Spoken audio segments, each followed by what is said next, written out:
मित्रों नमस्कार, मैं एडवोकेट सुरेंदु जयपुरियार इस चैनल पर पुनः आपका एक बार स्वागत करता हूं।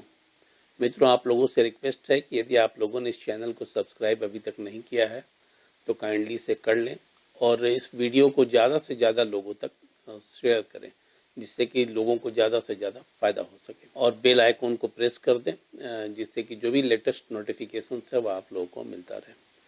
मित्रों की जैसा कि आप लोगों को पता है कि मैं लगातार आप लोगों को ट्रेनिंग दे रहा हूं लीगल प्रैक्टिस को लेकर, क्योंकि मेरा पर्पस बहुत ही क्लियर है कि जो भी जूनियर लॉयर हैं जिन्होंने बार को ज्वाइन किया है वह जल्द से जल्द अपने कला में, अपने फन में और वकालत के पेशे में अपना महारत हासिल कर लें और अच्छे फुटिंग पर अपना काम को स्टार्ट करें और अच्छी अर्निंग कर सकें। ठीक है, अच्छे वकील बने, यह मेरा पर्पस है। ठीक है, और मैं लगातार पिछले 2 सालों से इस प्रयास में लगा हुआ हूँ।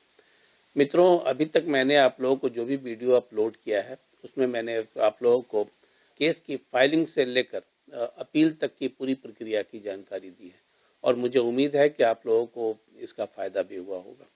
आज से मैं एक नया सेगमेंट इसमें प्रारंभ कर रहा हूँ, जो कि केस स्टडी को लेकर है, जिसमें कि मैं आप लोगों से अनुरोध करूंगा कोई भी केस स्टडी आपके पास है और आपको लगता है कि यह कोई केस है जहां पर सॉल्यूशन नहीं मिल पा रहा है या उसमें कुछ सजेशन चाहिए, तो आप लोग हमारे ईमेल आईडी पर उसको मेल करें। हमारी कोशिश यह होगी कि मैं उस पर अपना वीडियो बनाकर आप लोगों को शेयर कर सकूं और इसको अपलोड कर सकूं, जिससे कि आप लोगों को केस करने में ज़्यादा से ज़्यादा फ़ायदा हो सके। दूसरी चीज़ है कि मैं एक और भी सेगमेंट इसमें ऐड करने जा रहा हूँ। आप लोगों को जैसा कि पता है कि लीगल एडवाइस पर मेरा एक अलग से चैनल है, लेकिन मैं उस चैनल को यहाँ पर ही मर्ज कर रहा हूँ और उसे लीगल कंसल्टेंसी के रूप में एक अलग सेगमेंट स्टार्ट हो रहा है, जहाँ पर कोई भी व्यक्ति, कॉमन व्यक्ति भी यदि चाहे तो अपने प्रॉब्लम को यहाँ पर भेज सकता है और मैं उस पर भी कोशिश करूंगा कि उस पर वीडियो बनाऊं और उन लोगों को सजेस्ट कर सकूं, क्योंकि मेरा पर्पस जिस ढंग से आप लोगों को अवेयर करना है, आप लोगों को अपने फन में महारत हासिल कराना है, उसी ढंग से मेरा पर्पस यह भी है कि आम आदमी भी लीगली अवेयर हो सके, क्योंकि आम आदमी यदि लीगली अवेयर होगा तो उसका फ़ायदा वकील को भी मिलता है। और मैं भली भांति समझ सकता हूँ कि जब क्लाइंट आपका अवेयर होता है तो आधा से ज़्यादा वकील वो खुद होता है और वो आपको मदद करता है। ठीक है ना, कभी कभी लोग यह कहते हैं कि क्लाइंट ही सब चीज़ जान जाएगा तो वकील की अहमियत क्या रह जाएगी। मैं आपको बता दूं कि वकील की अहमियत कभी भी ख़त्म नहीं हो सकती है। वकील ही है जो कोर्ट में जाकर बहस करता है, टेक्निकल चीज़ों को देखता है और समझता है और डिफरेंट केसेस को इनकाउंटर करता है। और जो कोई व्यक्ति जो कोई केस लेकर आता है वह यह सोच नहीं पाता है कि कोर्ट में जाकर किस ढंग से चीज़ों को फाइल किया जाए, किस ढंग से चीज़ों को पुट किया जाए, कैसे केस को फेस किया जाए। तो वहाँ पर यदि क्लाइंट बहुत ज़्यादा जानता है, क्लाइंट चीज़ों के साथ अवेयर है, तो आपको ही फ़ायदा देगा और आपके काम में आपको आसानी कराएगा वह। इसलिए क्लाइंट का भी कोई इसकी समस्या है तो उसको भी मैं लगातार कोशिश करूंगा कि इस चैनल के द्वारा उससे भी अवेयर कर सकूं, जिससे कि हमारे वकीलों को ज़्यादा से ज़्यादा फ़ायदा हो सके। और क्लाइंट अवेयर रहेंगे तो आप भी मेहनत ज़्यादा करेंगे, पढ़ेंगे ज़्यादा और आप बेहतर करेंगे, और जब आप मेहनत ज़्यादा करेंगे तो आप बेहतर वकील बनेंगे। तो मेरा पर्पस दोनों है, एक तो है कि आपकी कैपेसिटी बिल्डिंग का मेरा पर्पस है और दूसरा पर्पस है मेरा क्लाइंट को ना लीगली अवेयर करना, लीगली एम्पावर करना, जिससे कि दोनों को फ़ायदा हो सके और अल्टीमेटली फ़ायदा जो है वो हमारी न्याय प्रणाली को हो सके। ठीक है, यह मेरा पर्पस है। तो मित्रों, आज हमारे एक मित्र ने जो बॉम्बे से हैं उन्होंने एक प्रश्न भेजा है। ठीक है, जो जूनियर फ्रेंड है और उन्होंने एक प्रश्न भेजा है जिसमें कहा है कि उनके पास एक केस आया हुआ है और उसमें उस व्यक्ति को मर्डर केस के तहत सजा हो गई है। ठीक है, जबकि वह व्यक्ति उसमें इन्वॉल्व नहीं था। केस क्या है इस चीज़ को पहले आप जान ले, तब मैं इसको बेहतर तरीके से एक्सप्लेन कर पाऊंगा। 2 व्यक्ति थे। ठीक है, 2 व्यक्ति थे। एक व्यक्ति मोटरसाइकिल चला रहा था और दूसरा व्यक्ति जो है उसके पीछे बैठा हुआ था। पीछे बैठा हुआ व्यक्ति एक्यूज था। जैसे सपोज करिए कि मोटरसाइकिल चलाने वाला व्यक्ति रमेश है और पीछे बैठा हुआ व्यक्ति जो एक्यूज है तो वह सुरेश है। ठीक है, यह दोनों जो थे वह जो प्लेस ऑफ अकरेंस था वहां पर पहुंचे और सुरेश जो था वह उतरकर उसने एक मोहन नाम के व्यक्ति को गोली मार दी, ठीक है, और वह व्यक्ति मर गया। यहाँ पर यह व्यक्ति जो था, रमेश जो था, जो मोटरसाइकिल को लेकर आया हुआ था, जो बैठा कर लाया था, वह मोटरसाइकिल स्टार्ट कर वहाँ वेट करता रहा जब तक अकरेंस खत्म नहीं हो गया, और तब और जब वो सुरेश को लेकर वहाँ से उसके बाद निकल पड़ा, ठीक है। तो ऐसी स्थिति में जो हमारे मित्र ने पूछा है कि सुरेश को तो आजीवन कारावास की सजा हो गई और रमेश को भी आजीवन कारावास की सजा सुना दी गई, तो क्या अपील में कुछ फायदा हो सकता है क्या, यहाँ उन्होंने प्रश्न पूछा है। तो मित्र, मैं आपको एक चीज कह दूं कि क्रिमिनल लायबिलिटी की जहां पर बात आती है, क्रिमिनल लायबिलिटी की जहां पर बात आती है, तो क्रिमिनल लायबिलिटी है, और क्रिमिनल लायबिलिटी क्या है, क्रिमिनल लायबिलिटी इंडिविजुअल होती है कि जिस व्यक्ति ने क्राइम किया है, जिस व्यक्ति ने क्राइम किया है, लायबिलिटी उसकी है। लेकिन क्रिमिनल लायबिलिटी में दूसरा एक टर्म भी है, वह है ज्वाइंट क्रिमिनल लायबिलिटी। यदि आप आईपीसी का सेक्शन 34 देखे होंगे और पढ़े होंगे, तो आप देखे होंगे जो भी केस होता है जहां पर ग्रुप में लोग इन्वॉल्व होते हैं, वहां पर 34/34 आईपीसी कर सेक्शंस लगाए जाते हैं, और वहां पर ज्वाइंट क्रिमिनल लायबिलिटी को फिक्स किया जाता है। दूसरी चीज है क्रिमिनल वाइकारियस लायबिलिटी भी होती है। तो क्रिमिनल वाइकारियस लायबिलिटी क्या है कि यदि किसी व्यक्ति ने उसको सपोर्ट किया है उस काम में, ठीक है ना, जाने अनजाने सपोर्ट किया है, तब वो क्रिमिनल वाइकारियस लायबिलिटी भी चली आती है। तो इसीलिए मैं यहाँ पर जो रमेश की बात कर रहा हूँ, रमेश के ऊपर ज्वाइंट क्रिमिनल लायबिलिटी के तहत सेक्शन 34 लगाया गया, 302, जो कि मर्डर का है सेक्शन, और /34, अर्थात ज्वाइंट क्रिमिनल लायबिलिटी। आप देखते होंगे जितना भी केसेस पुलिस के द्वारा किया जाता है, वहां पर ज्वाइंट लायबिलिटी जरूर फिक्स कर दी जाती है और इम्पोज कर दी जाती है, और सेक्शन 34 लगा दिए जाते हैं। तो यहाँ पर रमेश को जो सजा हुई, उसे भी आजीवन कारावास की सजा हुई, वो ज्वाइंट क्रिमिनल लायबिलिटी के तहत हुई, ज्वाइंट क्रिमिनल लायबिलिटी के तहत हुई।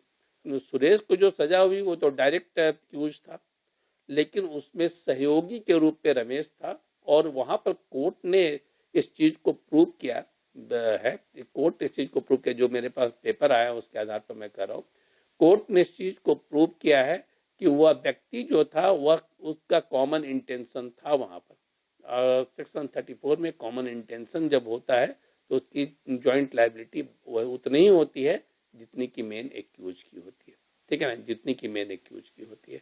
तो यहाँ पर ज्वाइंट लायबिलिटी के तहत रमेश को भी सजा सुना दी गई। हालांकि रमेश ने उस काम को नहीं किया था, लेकिन कॉमन इंटेंशन था। यहाँ पर वह इस चीज को वहाँ के वकील ने, जो डिफेंस लॉयर थे, उन्होंने कहा कि मोटरसाइकिल उसकी थी ही नहीं, ठीक है ना, उस मोटरसाइकिल उसकी थी ही नहीं, और वह गलती से उस मोटरसाइकिल पर बैठाकर वहां पर ले गया था, और वह इनक्विजिटिवनेस में वह वेट करता रहा, वह देखता रहा कि क्या हो रहा है। दूसरी चीज है, सुरेश ने उसे कहा था कि मैं रुको, मैं तुरंत ही आता हूं, लेकिन यह एक डिफेंस उन्होंने दिया था, लेकिन डिफेंस के तहत उन्होंने कोई प्रूफ नहीं दिया था। और चूंकि मोटरसाइकिल उसकी नहीं थी, मोटरसाइकिल उसकी नहीं थी, दूसरे की मोटरसाइकिल थी, तभी वाइकारियस लायबिलिटी, ज्वाइंट लायबिलिटी के साथ साथ वाइकारियस लायबिलिटी भी चली आती है। इसी कारण उसे सजा दी गई है। लेकिन और इसमें आपको एक बात और भी बता दूं कि इस पर एक केस लॉ भी है, जो कि state of Haryana versus Satendra का है, 2014 का यह केस है, ठीक है ना, state of Haryana versus Satendra का, जिसमें कि वाइकारियस लायबिलिटी फिक्स की गई है, ज्वाइंट क्रिमिनल लायबिलिटी के साथ साथ वाइकारियस लायबिलिटी फिक्स की गई है, और उसी आधार पर सतेंद्र को सजा मिली है, क्योंकि वो उसने उसका सहयोग किया था।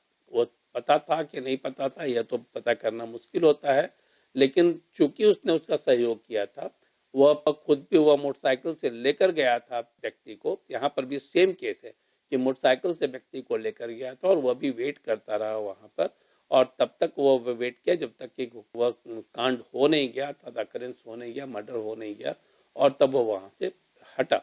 तो यहाँ पर वाइकारियस लायबिलिटी के तहत उसे सजा हो गई, ठीक है ना, ये सुप्रीम कोर्ट का जजमेंट है।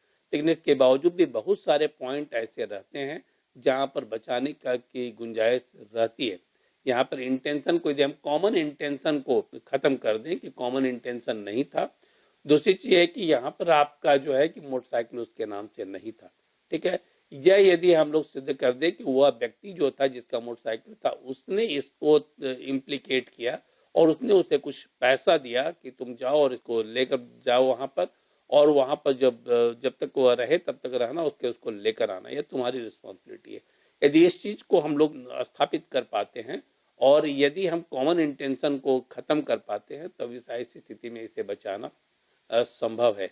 अभी नीचे के कोर्ट से उसे सजा हुई है, हाई कोर्ट में यदि अपील में आता है तो इन सारी चीज़ों को बेहतर तरीके से आप अपील को फाइल करिए, और कहीं दिक्कत आती है तो आप मुझसे बात करिए, मैं आप लोगों को बतलाऊँगा कि क्या पॉइंट उसमें डाला जा सकता है और क्या पॉइंट को हटाया जा सकता है। दूसरी चीज़ है कि मैं आपको एक बात और भी बतला दूँ कि हाई कोर्ट को यह पावर है कि वह एविडेंस की विवेचना, ठीक है ना, उसको फिर से की विवेचना कर सके, उसको जो एविडेंस है उसको फिर से उसको इवैल्यूएट कर सके। तो ऐसी स्थिति में आप एविडेंस को सही तरीके से वहाँ पर पुट करते हैं और अपने जो प्लीडिंग्स हैं, आपके क्रिमिनल जो ब्रीफिंग है, जो कोर्ट में आप फाइल करने जा रहे हैं, उसको यदि आप इन सारी चीज़ों को लाते हैं तो ऐसी स्थिति में बचाना संभव है। दूसरी चीज़ मैं आप लोगों को एक बात और भी बतला दूँ कि बिटवीन द लाइन किसी चीज़ का मतलब निकाला जाता है लॉ में, और मैंने आप लोगों को बराबर ही एक बात कहा है, आप मेरे पिछले वीडियो सबको देखिए कि कानून यदि सजा दिलाता है तो उसी कानून का छेद जो है, ठीक है ना, उसी कानून का लूपहोल्स जो है वो लोगों को बचाने में काम आता है। तो यहाँ पर कानून का जो लूपहोल्स है उसको हम एविडेंस को किनारे कर एविडेंस को अलग को ध्वस्त कर जो एविडेंस को दिया गया है, हम यहाँ पर उसको बचा सकते हैं। तो यहाँ तो यदि ढंग से आप प्लीडिंग को करते हैं और यदि वह इनोसेंट है, तो ऐसी स्थिति में कुछ न कुछ ऐसी चीज़ें ज़रूर होंगी जो उसके पक्ष में होंगी, तो उसको बचाना संभव है। तो इसके बावजूद यदि आपको कहीं पर दिक्कत आती है तो आप निश्चित रूप से मुझसे बात कर सकते हैं और आप मुझे ईमेल कर सकते हैं, जहाँ पर मैं आपको गाइड कर पाऊँगा। तो मित्रों, आज के से मैं एक नया जो सेगमेंट स्टार्ट कर रहा हूँ उसमें मैं केस लॉ की ही चर्चा करूँगा, जिससे कि आप लोगों को ज़्यादा से ज़्यादा मदद मिल सके। यदि आप लोगों को कहीं पर भी लगता है कि कोई केस लॉ ऐसा है, कोई केस ऐसा है जहाँ पर आप फँस रहे हैं, कहीं पर आपको सजेशन की ज़रूरत है, तो आप मुझे ईमेल कर सकते हैं। मैं देखूँगा कि कहाँ पर दिक्कत है। तो ये और इन सारी चीज़ों को मैं वीडियो के माध्यम से आपको समझाने की कोशिश करूँगा। दूसरी चीज़ है, जो बहुत सारी इंट्रिकेसी है उसके लिए सारे पूरे डिटेल्ड डॉक्यूमेंट्स के साथ आपको मुझसे मिलना होगा। उसके लिए जो हमारे कोऑर्डिनेटर का नंबर है या फिर जो हमारे स्टाफ का नंबर है, दोनों स्क्रीन पर दिया रहता है। आप उस पर उनसे मेरा अपॉइंटमेंट फिक्स कर सकते हैं। मित्रों, नमस्कार, धन्यवाद।